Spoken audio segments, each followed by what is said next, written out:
going to talk about NMM, which is non-metallic metals.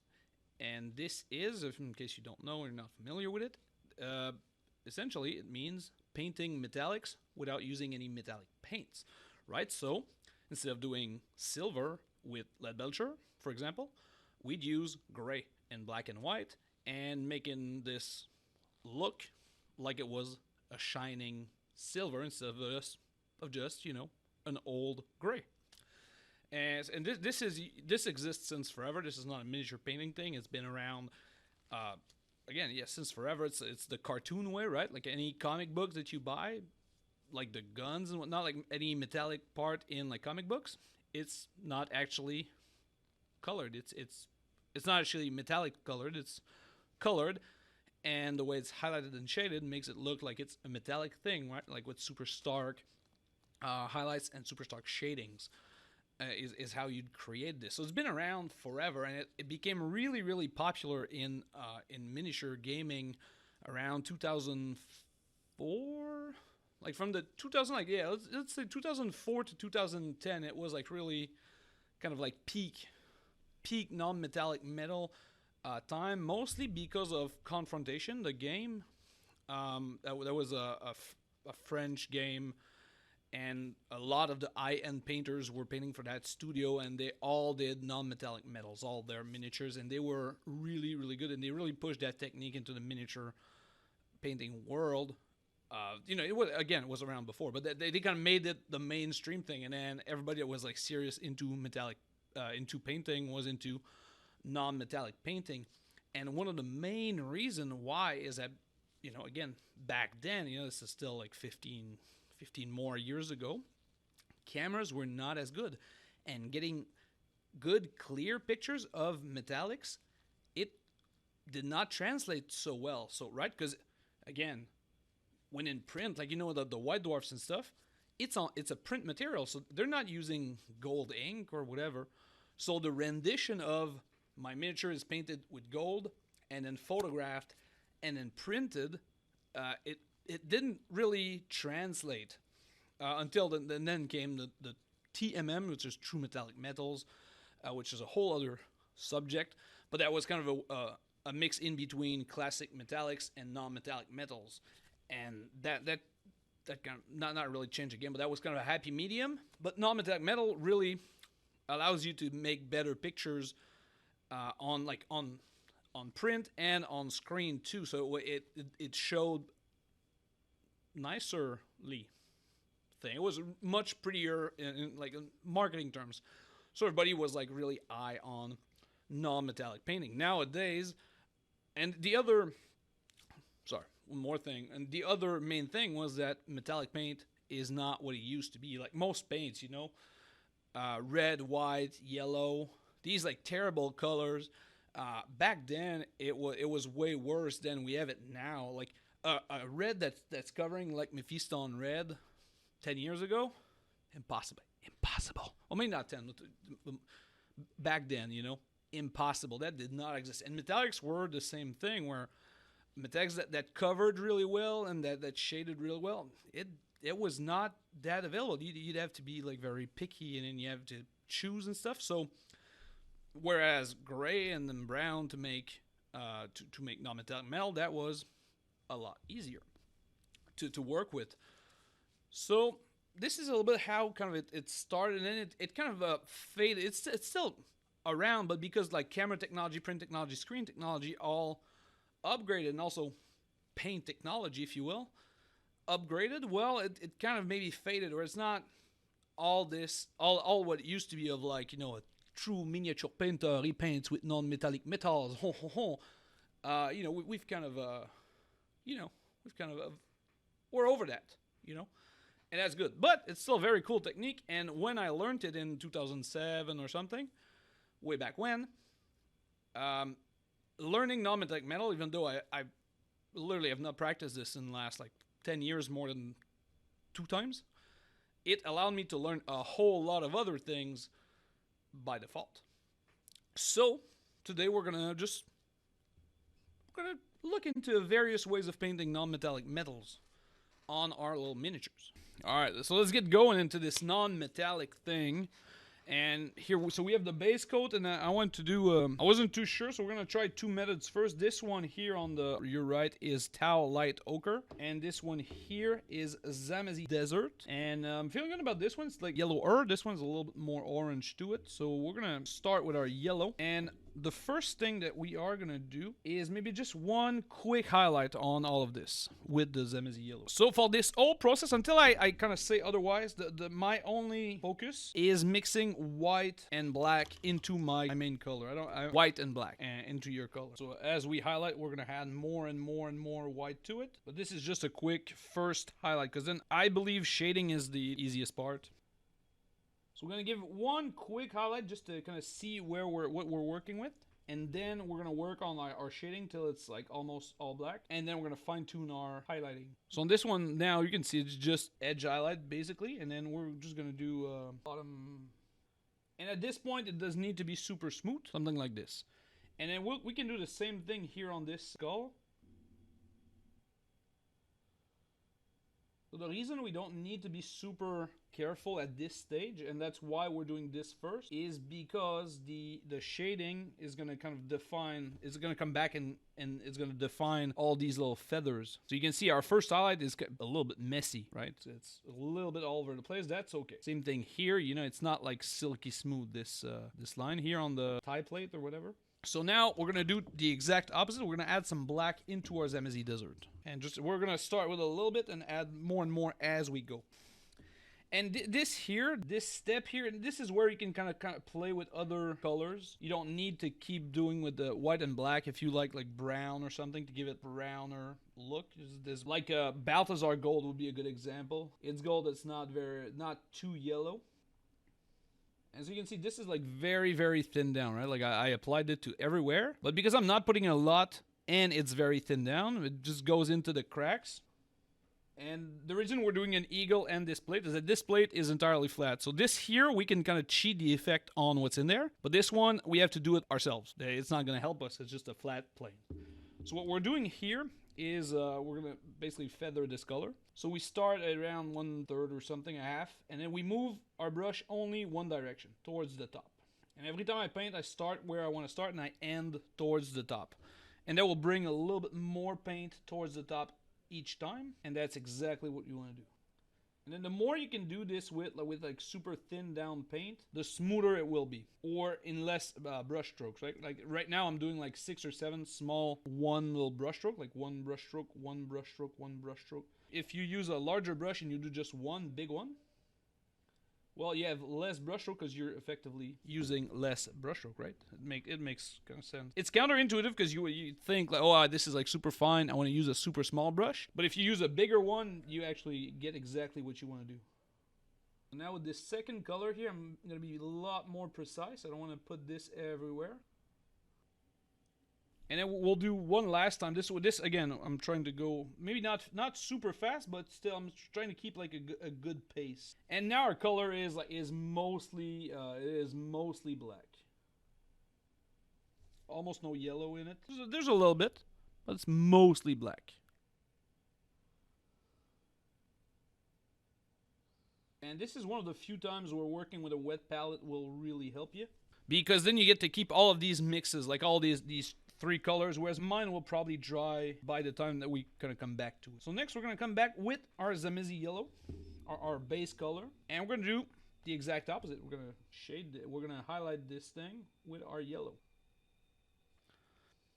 This is really the kind of effect that it sort of does not really make sense until at one point it makes all the sense. And it's one of the reasons why it's so frustrating, is because when you're learning it, figuring out which part you did wrong is very hard, because it's even when you're doing it right, it looks weird for a long time in the process. So now we're going to do the same highlighting on our little eagle.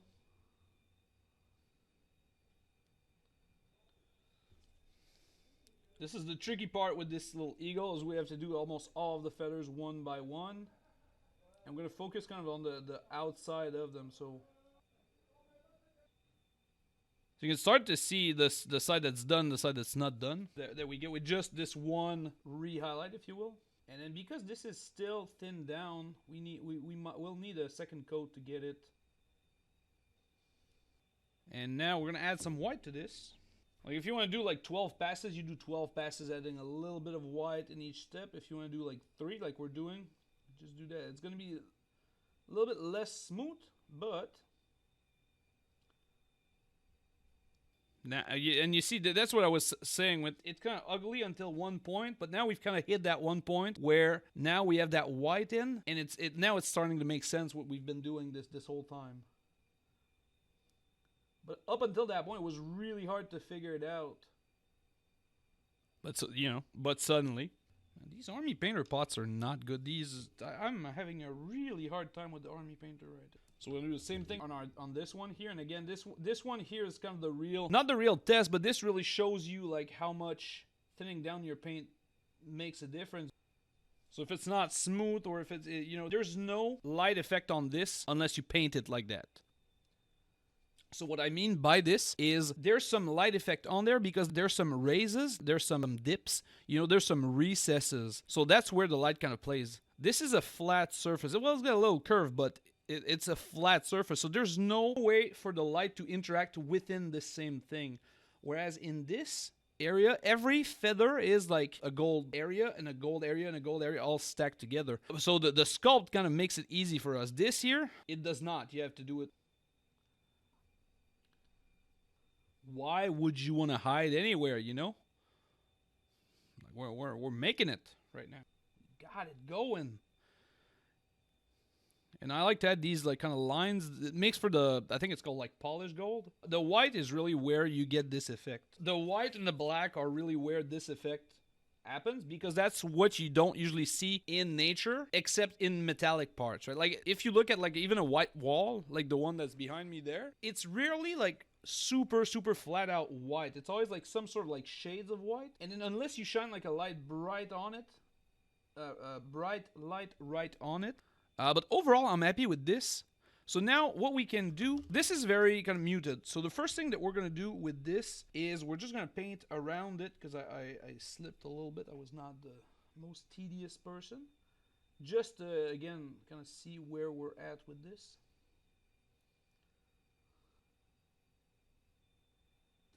Cool. So now we kind of see the effect that we were after. I like to be fully honest with you. I think for a first try in 5 years, I think it's solid. I like this one a lot. And this one really started looking like shit, and I was thinking, oh my god, I'm doing this live on camera. This is terrible. But overall, it's pretty solid. We can even add some more white to it.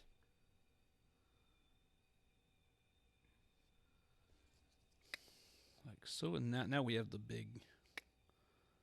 Yes. Ooh, I like that. Okay, and then same thing. So with this one here, same thing. Where I like it. The top part, the eagle, like saving in an horror game. Every time you get a chance, you save like 9 times, right? We've all been there. So now the last thing that we're gonna do is, because this is very light and denatured, I think is the correct word. Like there's not a lot of yellow in there. So what we're gonna do is we're gonna thin down and then yellow, and we're gonna give this just like one even coat, and then probably add just like one quick highlight with white after our shading. I'm not finished building the Leviathan boxes that I kind of opened early this week. I've been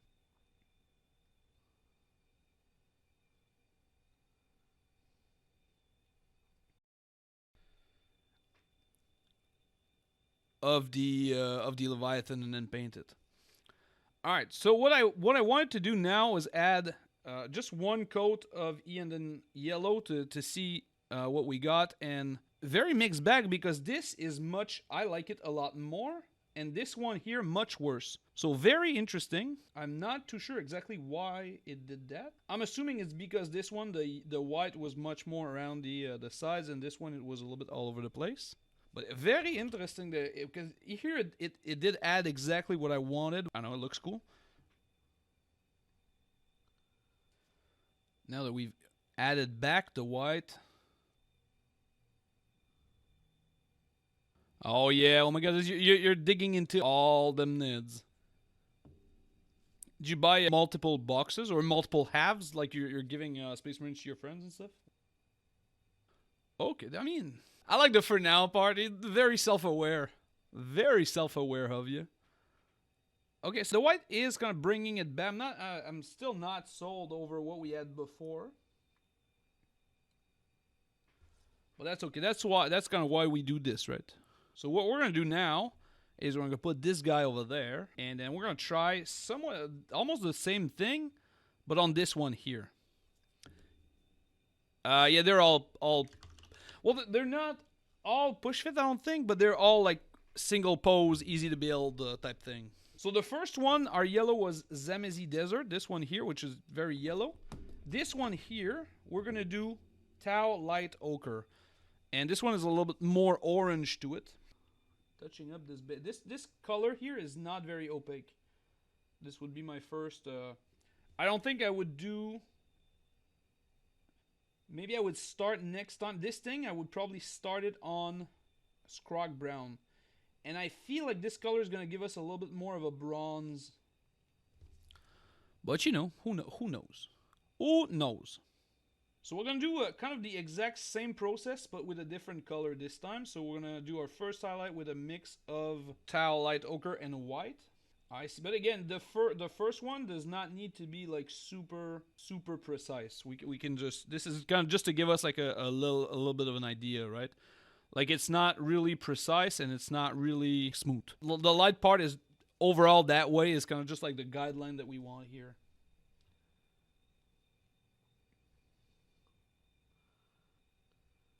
Again, just rough highlight. No, nothing, again, just to show you guys, nothing crazy, okay? We're slamming this color on there, no blending whatsoever.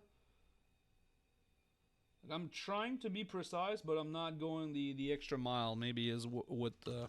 So now we're going to take Tau Light Ochre. I think I'm just going to call this TLO, because it's very long. And we're going to thin it down a lot, and then we're going to do basically the opposite of what we just did. And again, the more you thin it down, the smoother it will be, but the longer it will take you. You do what you want. However, you can do this in 4 steps. You can do this in 96 steps. Okay, this is all up to you. Which is kind of the beauty and the pain of miniature painting. I am definitely not here to tell you to stop if you're having fun. But if you're not having fun, you think like, oh my god, this is a nightmare. Well, you know, stop yourself before you rickety wreck yourself. So as you can see, this is nothing, again, not pretty at this stage, at this point in time.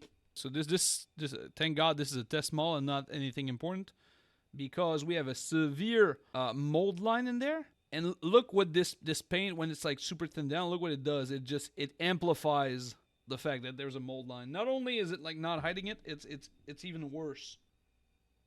So this I would say is about... What we're doing now is probably a 50-50 mix of both colors, so it's mostly black. We'll do one more like this, but this at this point in time this is mostly black. I feel like all I ever talk about... I mean, it's kind of a good time to... The last like year basically is kind of a Tyranids time, because they were ignored for a very long time before that, and then it went from like being ignored to White Dwarf book that's insanely good. Codex that's insanely good, Codex that's been nerfed to shreds, into they're the poster board for this new edition. So I'm not really a big Tyranids player, and like I get it, because it was a weird... The last couple of months were like a roller coaster of Tyranids. So I like this. So I think we're kind of getting back to a good place here. This to be. I'm just gonna help it a little bit, just to smooth it out a little, just a little bit. And now this is very dark. We can go darker. So I would say this is 95% black. Like I put some of the desert color, some of the Tau Light Ochre in it, just to say. So now we have a mess on our hand. That's okay. Again, remember, the other ones started exactly like this, possibly worse. That's okay. That's okay. This is where we live now. So now we're gonna take our Tau Ochre. It's like straight. Well, not straight from the pot. We're gonna. And you see, well, we're starting to get there. We are starting to get there. This one again. This one a lot more orange to it. And now we're gonna do the same thing. We're gonna. So already, you know, if you look at the side on the right and the side on the left, you can't even think this is the same bird. Like the side on the left looked like a blind monkey with a paintbrush up its butt did it, but then the side on the right, you can start to see where this is all going. And the answer is not the dumpster, you know. Now, and this is kind of the fun part where you get like a lot more control out of this is I'm trying to highlight the middle of the wings here a little bit more because that's where I want my shine to be. So I'm putting a lot more, or I'm leaving a lot less of that darker brown color towards the middle than I am towards the top or the bottom. Then we're gonna mix this. So again, we're entering the U zone of how many passes and how thin do you want this to be.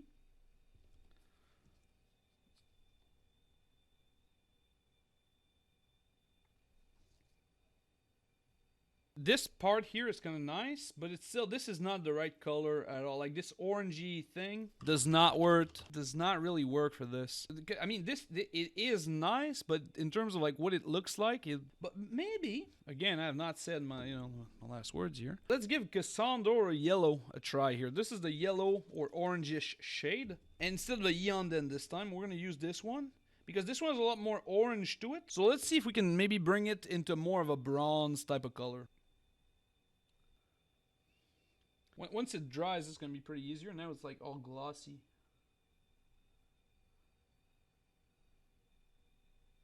Yeah, with just this little bit of yellow into it, it's already a little bit better. But, I mean, this one here is significantly better. Significantly better. But I think both definitely are interesting. Let's finish it and then we complain. Let's not be little bitches about it, okay? The pure white is where a lot of the metallic tone is in that little highlight. Just getting the white just right. Okay, and then just last, I think one thing I don't like is that the skull on this model does showcase it.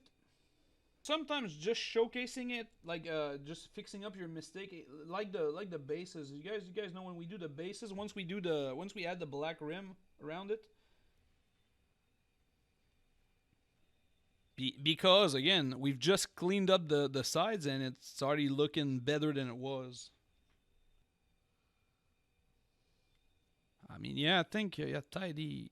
So this one definitely we'll put more in the interesting category. This one, I dare say, is almost good. Almost good.